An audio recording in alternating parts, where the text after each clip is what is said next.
Good morning, Your Honor. Good morning. May it please the Court, my name is Arib Nasir. I'm here on behalf of the appellant, Deutsche Bank.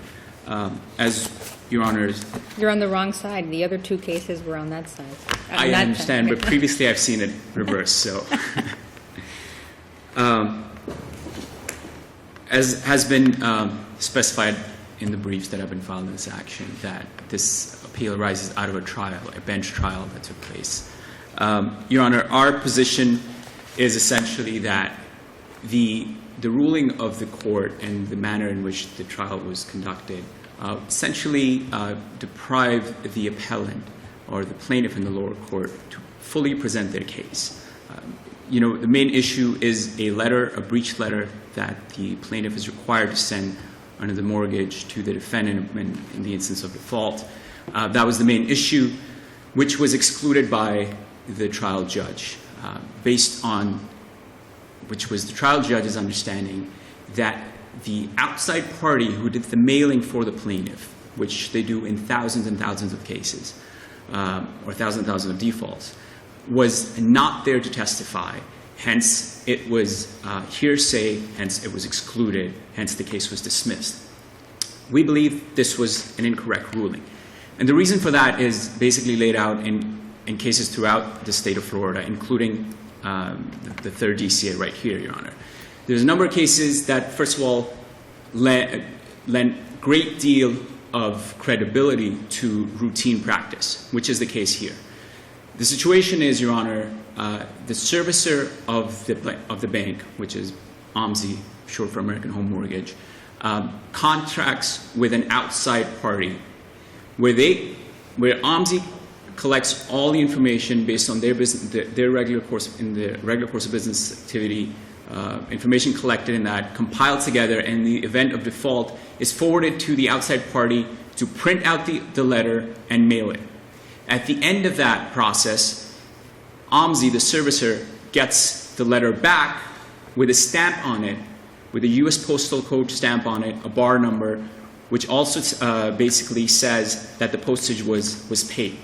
And of course, we know under the mailbox rule, when something is addressed, stamped, and mailed, okay, but we're not really dealing with, yes, we're not dealing with the mailbox rule, it seems to me. We're dealing with that rule of evidence regarding routine business practice. Correct. And I guess the issue and there's another issue I think in the case, but the issue is, does that routine business practice issue, which certainly applies to an organization, but would it also apply to the use of a third party? Or do you have to bring the third party, someone from the third party come in and say, this is our routine business practice?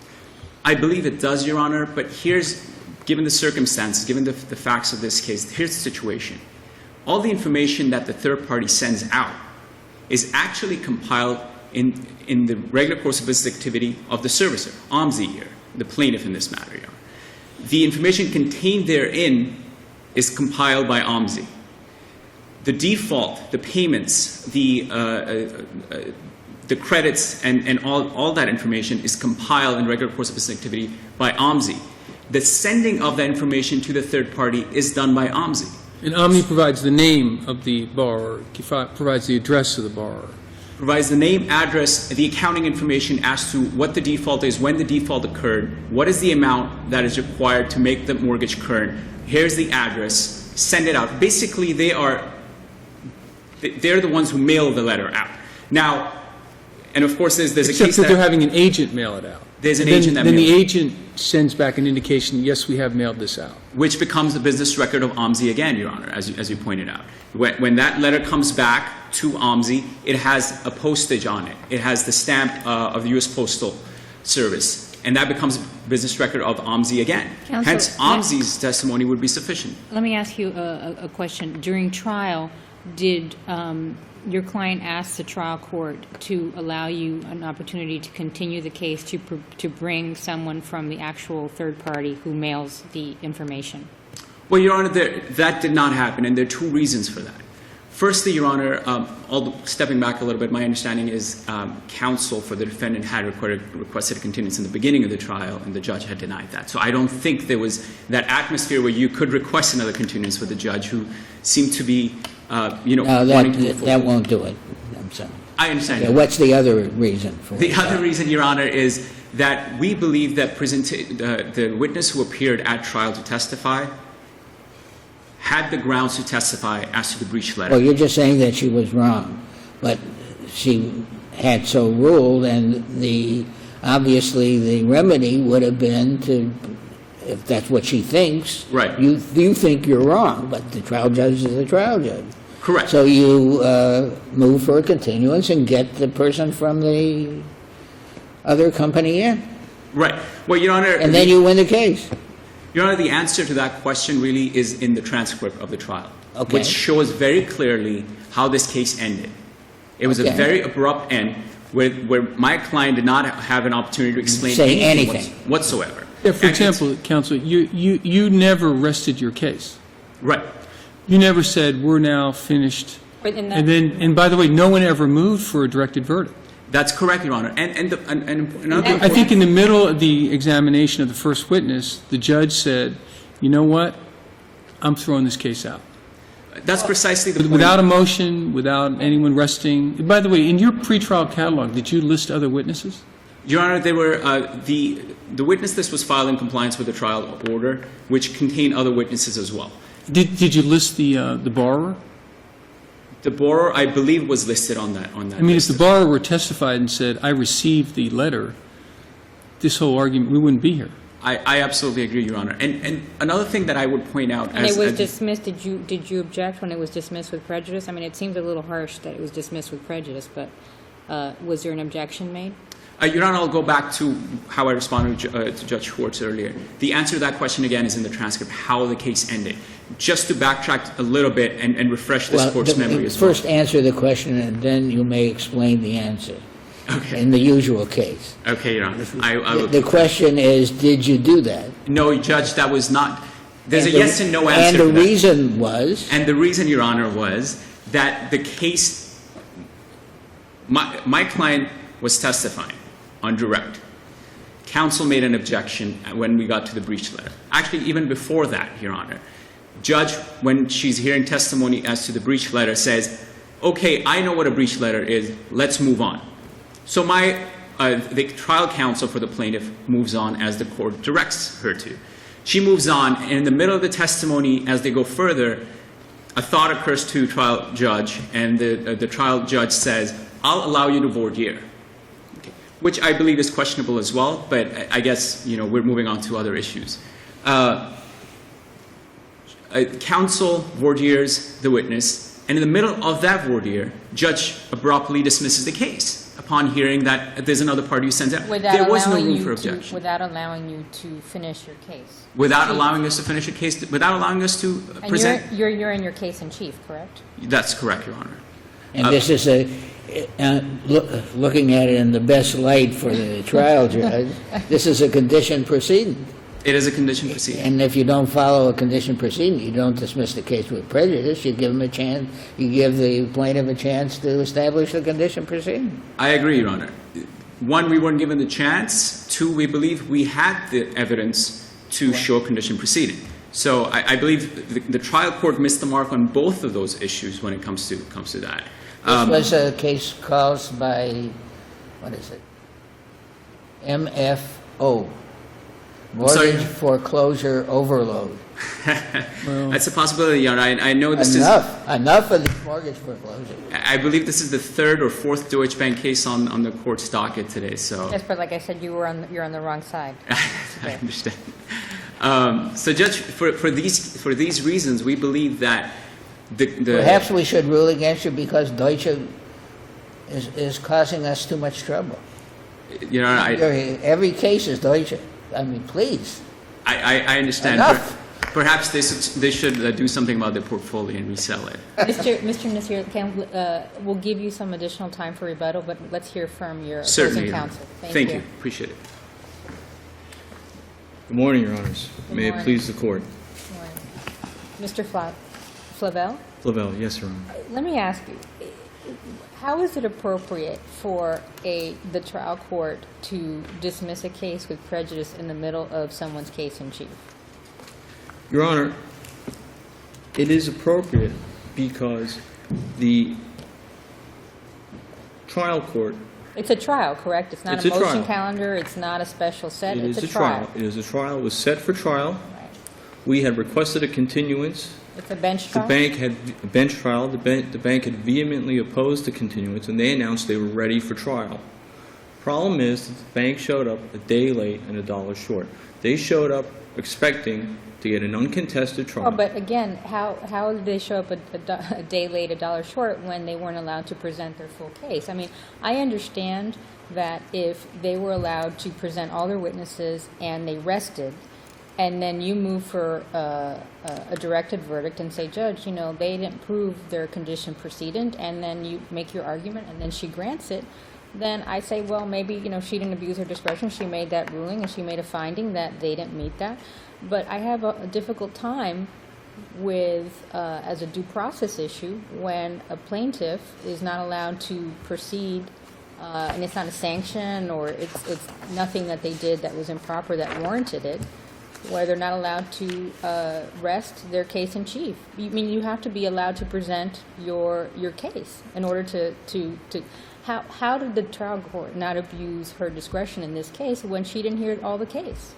Well, Your Honor, the trial court made a evidentiary ruling, and I do not believe she abused her discretion in making that evidentiary ruling. But if the bank's counsel thought that they did, they certainly had an obligation to bring it to the court's attention at that time. There was no proffer to the court saying, Your Honor, if you give me the opportunity, I can lay a business record foundation, or I can lay the routine practice foundation. But again, it's a little difficult when the trial court judge just dismissed your case with prejudice. It makes it very clear that they have no interest in hearing anything further. Well, to begin with, Judge, I would point out to the court the record clearly shows, and I was present at the trial, the court did not initially dismiss the case with prejudice. And I brought it to the court's attention, and I raised the objection to the court at that time. Your Honor, you've dismissed the case. We've proceeded to trial on the merits over our objection. We're entitled to a dismissal with prejudice. The court considered my objection at that time. But she was wrong. Of course she considered it. We're here because it's a faint possibility the trial judge every once in a while is wrong. The mere fact that she did it doesn't make it right. No, Your Honor. I'm not contesting. I'm not asserting that for the state that she was correct. I'm asserting it to contradict counsel's position that they had no opportunity to raise it.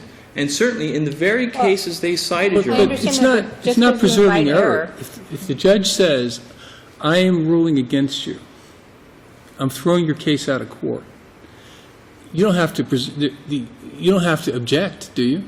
Judge, I I object to you dismissing my case. I mean, no, it's now we have an order, it's teed up for appeal. believe There's no preservation issue there. I believe you do, Honor. I believe the rule is that we need to bring the error to the trial court's attention so they can address it at that time. The problem is the error was invited by you, by your side. You asked the trial court to dismiss a case with prejudice that was not even complete. The trial court had already made the determination that they could not prove their case at that point because they Before did not they have a rested witness. their case. In the middle of their first witness, the trial judge thinks a light bulb goes on. They're not going to be able to prove their case. She then cuts off the trial. Right? They didn't finish with that witness. They didn't finish whatever their other witnesses were. She just cuts it off and says, "I'm dismissed." And you didn't even you wouldn't move for a directed verdict in those circumstances in the middle of a witness. So so I understand it's a tricky situation you're in, but that can't be right. In other words, you can't dismiss a trial in the middle of the trial, I don't think. Your Honor, if she excluded the evidence as being inadmissible hearsay, I would have moved for a directed verdict at that time. In the middle of the witness. You could have moved for it, but you wouldn't have been right. You're only In the middle of the first witness, you would move for a directed verdict in the middle Without of that Don't piece you of have to evidence- wait until the plaintiff rests before you move for a directed verdict? That's when you do a directed verdict, and then you do it at the end of the case. You do it twice. If you move for a directed verdict on that ground, the same thing could have happened. They could have moved for a continuance. They could have moved to reopen the case, to call was your client present? To call your client and ask him, and I'm sure he would have told the truth about whether he got the letter or not. And if he stated that he didn't get the letter, they would be up the creek. But none of that happened. Your Honor, So Judge, I would simply... we all know what happened. We all know what we think should have happened. Well- You are arguing valiantly and, Your I Honor, might say even more than valiantly, over and above the call of duty. But what the facts are the facts. well, the facts are is what's revealed in the record, Your Honor, and I would also point out one other piece of information. Opposing counsel cites the Marion County case. That very case points out the roadmap. It's almost an identical case. The court excluded the evidence because they could not testify as to the mailing. They didn't have the proper witness. And in that case, unlike this case, in that case, for one thing, they knew who the person was that was mailing out the letter. But in that case, they moved for rehearing within 10 days and supplied the necessary affidavit. These issues are being raised for the first time on appeal. Why was this not done? One, there was no request to the court at the trial, contemporaneously. Two, there was no timely motion for rehearing. So they wait But 6 months. do you have to move, if a judge enters a judgment against you, do you have to move for rehearing in order to preserve it on appeal? No, of course not. Unless it's a fundamental error, Your Honor, I believe you do. Or at No, the you very don't- least, I believe You don't have to, but it's... I believe it's a better practice. It is an obvious question, since it could have been cured by exactly the method that you suggest, it should have been. And certainly, if they felt at the time of trial that they could have rehabilitated this... Well, they witness- were shocked beyond belief. Well- You know that. We all know what happened. They went in, they had the case. It was absolutely a dead case, a dead right case. And because of this stupid, somebody else earlier called I was something critical of the use stupid. of the term, Judge. Because of this technicality, how long have your clients been living in the property without paying? Your Honor, I don't know the exact date. I will stipulate to the court they have not paid. But if we're going to make this determination... We all know what we're talking about. As one said, that the law is the law. No matter what the disgraceful consequences, it must be followed. We all know that. We've cited in our brief but- that this is a recognized offense, and they were not prepared at trial Okay, to present their case in Ms. chief. Pavel, do you have a case on point that says that it is not abuse of discretion for the trial court to dismiss a case prior to the plaintiff resting the case in chief? Because I believe there's one from the third that says the opposite, but... But Your there are circumstances when it clearly appears during the course of the trial that there is no possibility of the plaintiff winning, that a directed verdict may be appropriate. But, Your Honor, I don't have a case that speaks to that issue. The case we cited is the Pool versus the Unemployment Appeals Commission, where they stated that the pro se litigant's failure to insist on the right to cross-examination was waived, even though she asked for it repeatedly during the various hearing was conducted, and then it was continued. Those are very different administrative proceedings.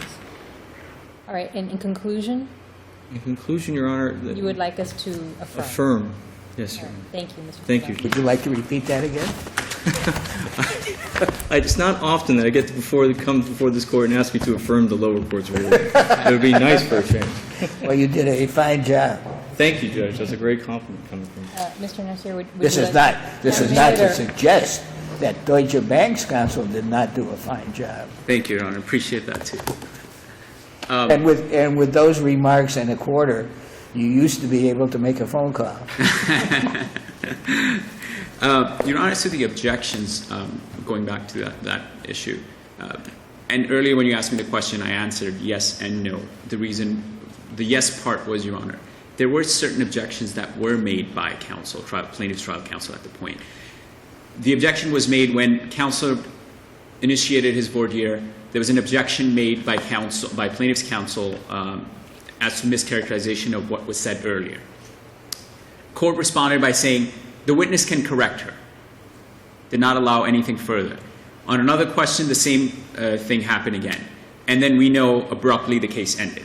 Hence, there were some objections made as to the testimony that was being given, the questions that were being asked. What is the reason why there was no motion for rehearing, or a motion for new trial, I suppose it would require, which would have supplied the alleged objection?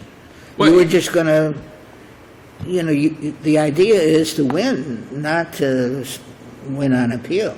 I agree, Your Honor. I absolutely agree. And In fact, the winning on appeal is secondary to the desired result of winning below.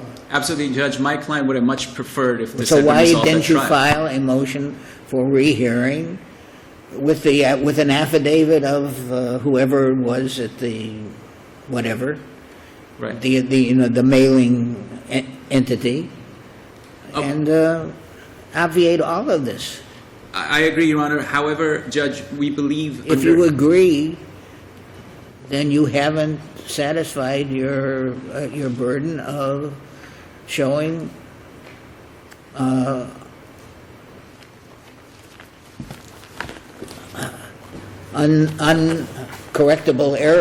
uncorrectable error in the trial court. Well, Judge, my It was response... correctable. Right. Well, Judge, my response to that is that this court has the inherent power to correct fundamental errors, regardless of if the objections were raised This is not a previously or not. This is not a fundamental error. Well, Judge, the point is that... In other words, when you have a really big error that causes you to lose a case, you don't have to preserve it or take steps in the lower court to prevent it or undo it. There is no such ruling. Well, Judge, when my client was not given an opportunity to preserve it, I would argue, and as I have... All you had to do was file a motion Right. in the trial court, and you would have preserved it. Right. That's what happened in the case that you rely on. Well, Judge, the question, I guess, that arises is, would it strategically have been better, or would it procedurally have been better? Judge, we This don't is believe... not a matter of This strategy. is a non-jury case, correct? Right, Right, correct. under This the is- rules, you're not required, if it's a non-jury case. It's to not do a motion for required. rehearing. It's Judge, not required, but it's not required generally. If a trial judge has ruled on the case, it's gone through the whole case, you don't have to move for a rehearing. Sometimes in order to correct defects, you do have to move for a rehearing Right. to correct them in the trial court so it doesn't go on appeal. Correct. Why isn't this the same kind of thing? Well, Judge, honestly, given the way this trial was conducted, and as many others have been conducted... Everything you say is correct, but it could have been corrected below if you hadn't, you stood on principle. Sometimes principle is a uncertain platform. Well, Judge, I still believe coming in front of this court, we're still standing on the principle. Mr. Nasir, Sometimes thank you principle very much. doesn't do it. Thank you to both of you. Have a good day. Thank you, Judge. Thank you.